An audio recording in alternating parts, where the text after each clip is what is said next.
Good morning, YouTube. Here's Heiko. It is August 30th, 9:30 in the morning. It's been only 10 hours since I posted the last update video on the fire situation in California. And it looks like a lot of things have already changed overnight. The fire has grown by about 10,000 acres. It is literally knocking at the door of the Tahoe Basin. A lot of people have been evacuated overnight. They spent all night getting out of there. Unfortunately, they didn't have as much time as they thought they would have. So people literally could only grab the bare minimums and get out of their house. I figure we're going to do another update since it's developing so quickly. And I will give you the latest pictures and data and information about the CALDOR fire. Yesterday I made the mistake always calling it the cauldron fire, so I apologize for that. It's the CALDOR fire. And let's get right into it. Here, let me show you the amount of ash that has come down here at my house, and we're as the crow flies, maybe I want to say maybe 10 miles away from it. So let's look at this here.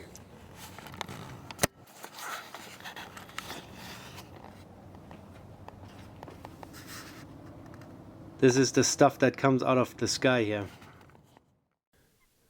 So now we're looking at the map again. Let's just take a quick peek here at the Dixie fire near Chico. That has not grown, at least not significantly overnight. 48% contained, so they are on a good path, I guess, unless the weather changes and the wind picks up and goes all crazy again. I apparently have a hard time pronouncing this name correctly, so all the people on the news call it the CALDOR fire. I called it the cauldron fire yesterday for whatever reason. So it's the CALDOR fire, and that's what we're going to stick with. The outline has changed a little bit, so it's already very active this morning. Usually winds are calm in the morning, and then as the heat of the day kicks in, we get some wind building up towards the afternoon.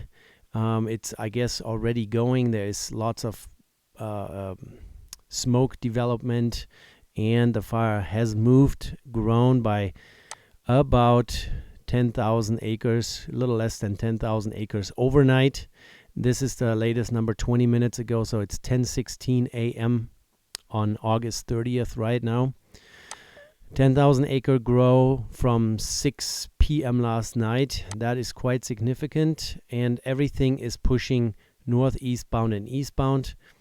Here somewhere in the woods is the, let's see if we can find it, Twin Bridges. Here's the Sierra at Tahoe Ski Resort.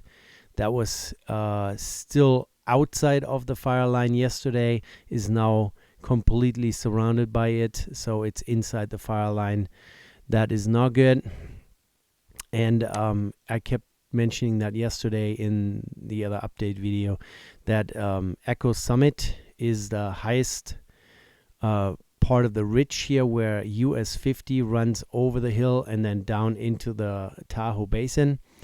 If we go over to a different view real quick, aerial labeled, so you can see a lot of those gray areas.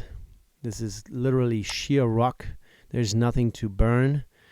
So there are some natural barriers in place, but then following US 50 here around Echo Summit and then down into the populated area of Myers and Salt Lake Tahoe, there is lots of green, there is lots of forest, lots of underbrush, and lots of fuel for the fire. And so this is now here the most scary part. The other little parts of the fire here, there are some pockets where there is vegetation up here, but you can see there is a lot of natural barrier in form of granite slabs and that kind of stuff. But definitely a concern. But this little extension here going right the direction of the highway, right towards Myers and South Lake Tahoe, that is the scariest part. Now let's go over to the El Dorado County Sheriff's webpage. where the warning areas and the mandatory evacuation areas are outlined. So yesterday, the mandatory evacuation ended kind of here, and then there were a little bit of some warning areas, but then quickly overnight in the evening, they turned this all into mandatory evacuation zone. People really had not much time to just grab bare essentials and get out of there. I keep referring to the airport, which is one of those evacuation areas in town. It's a big, asphalt with concrete buildings and whatnot. The evacuation area has already been extended past the airport to the east of the airport, which is pretty scary. This is pretty much already covering the entire South Lake Tahoe area. So that's what that looks like currently. And let's look at the weather real quick. Aviation weather here. So 3/4 of a mile visibility in Tahoe. That is terrible in haze. Wind speed is variable at 3 knots. So that's not very bad, but I guess it's enough to push the fire forward. And then here's Placerville over here. Let's see what. Oh, come on now. Oh, yeah. They currently have 210. I kind of keep messing this up here. Let's see this again. 210 at 6 knots. So winds from 210 degrees, that's southwest, at 6 knots, pushing right up into this corridor of US 50. So that's not helping the situation.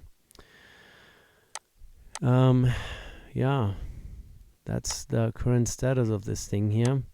So it's growing, it's pushing into all the wrong directions, and people are being evacuated. They're scared to lose their homes, and that's understandable.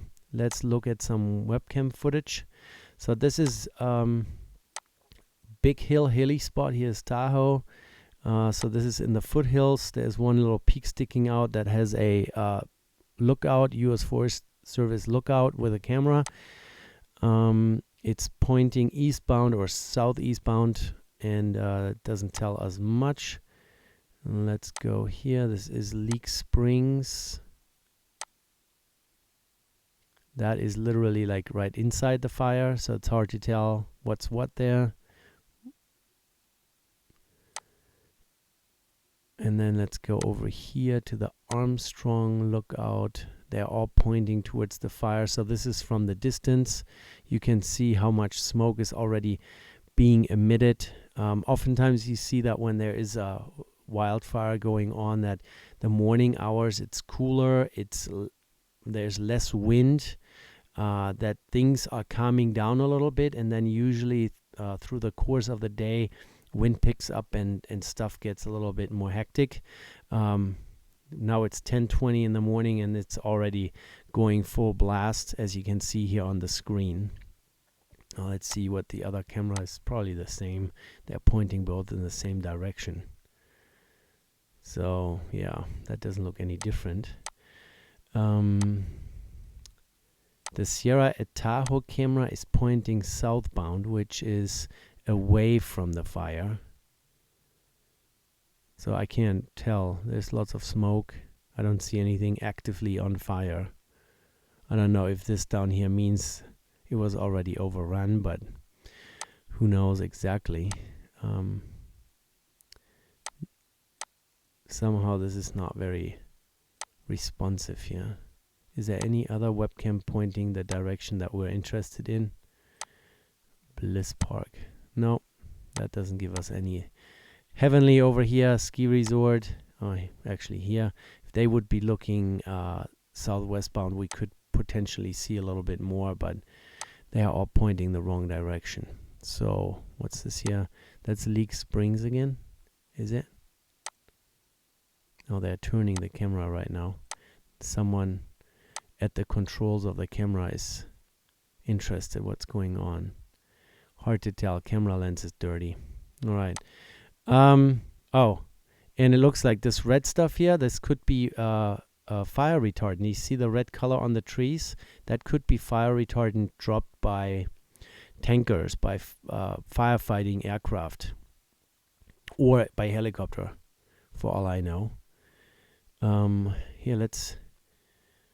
what's the web page's name? Flight Radar 24. Let's see if there is any firefighting aircraft in the sky right now. Let's see if we can get a live feed of a radar screen. Unfortunately, my internet here is still very slow. Wi-Fi only. I'm evacuated from my office. Currently sitting in my bedroom. Okay, close this here. Don't need that. We're somewhere in England. We need to go across the Atlantic. There is, oh wow, lots of aircraft. And here's the Tahoe region. And this is the area of interest. Don't want to see this. Alright, you can see here there are a bunch of aircraft. This is a UH-1 circling. Hello. This is a Sikorsky S-61 used for firefighting. This is a Bell 212.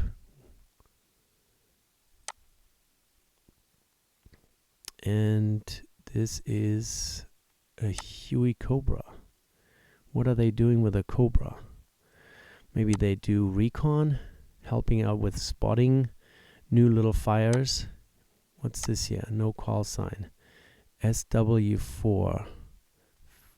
Yeah, that's Metroliner. Military. Here you can see the flight path this thing has taken. Maybe they are doing reconnaissance over the fire. What's this one here? This is a Cayman K1200 K-Max. This is a helicopter this is purpose built for heavy lift operations. They do a lot of firefighting with those. They can lift quite a weight. I don't know the specifics, but they can lift quite a huge bucket. They call it a bucket for water, to dump water on fires. AC-90. Interesting. Also circling wildly. That's definitely not a big tanker. That must be for reconnaissance, for surveillance, making sure they know where the fire is moving. What's this here? Come on. Oh, this is also Cal Fire with one of their spotter planes. So as you can see, there's lots of activity. What's this here? Yeah, 737. They're definitely not involved. Oh, here, and there goes my aircraft. They are moving the aircraft from our base somewhere else. So this is my work ship. They're moving it out of the evacuation area because the airport in Salt Lake Tahoe is now in it, unfortunately. So as you can see, lots of activity here. What's this? Is this some big... No, that's a Delta. That's something else too. So not every aircraft here on the map is actively involved in firefighting activity. This also is some airline. So yeah, there is lots of activity going on at and around the fire, because the fire apparently, I just learned, has also grown here in this area. Not just heading northeast bound, but also threatening more populated areas down here, which is very unfortunate. And that's scary stuff when you have to leave your house behind and you don't know if you can actually return to it. Sorry guys, this laggy internet here is really bugging the living daylights out of me. Can this, yeah, okay, give us a full screen. We don't need this either. Yeah. Guys, scary stuff. So for all the people that are affected by it, my prayers are going out to you. And of course also to our firefighters and law enforcement that have to deal with the whole situation, evacuations and fighting the fires on the ground. Let's hope and pray that we're going to get some rain soon and that this fire runs itself out. But definitely will keep an eye on it. I will keep making those little update videos, and I thank you guys for watching. Hang in there. We'll see you in the next one. Bye.